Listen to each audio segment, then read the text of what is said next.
As investigators work to piece together what happened to a missing Massachusetts woman, surveillance videos giving us a better glimpse of what her husband was doing not long after her disappearance on New Year's Day.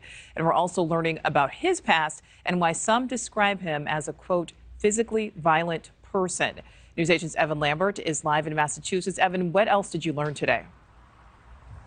Nichole, it is eerie watching Brian Walshe on camera doing something as mundane as getting his children smoothies. This is coming just a day after investigators say his wife disappeared. Today, still no sign of her. NewsNation obtaining this surveillance video from inside a Massachusetts juice bar showing 47-year-old Brian Walshe on January 2nd.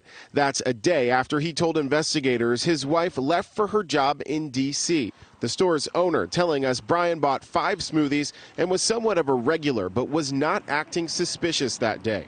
It's one of the only places he told investigators he went that was true.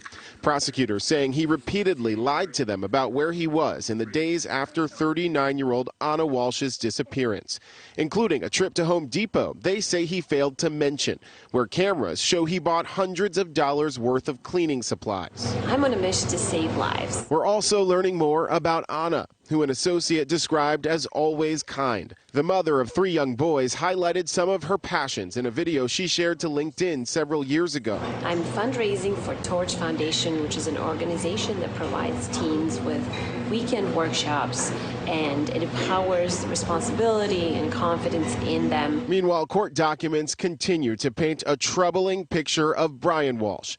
In a 2019 dispute over his late father's estate, a friend of the family wrote to the court, quote, "Brian is not only a sociopath, but also a very angry and physically violent person." The court record also accuses Walshe of having stolen $1 million from his father, leaving the father and son's relationship nearly non-existent.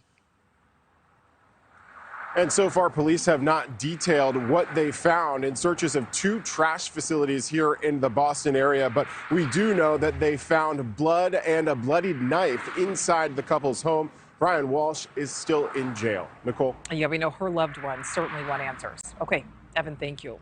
Thank you for watching. Go to newsnationnow.com to find NewsNation on your television provider. And don't forget to click the red subscribe button below to get more of NewsNation's fact-driven, unbiased coverage.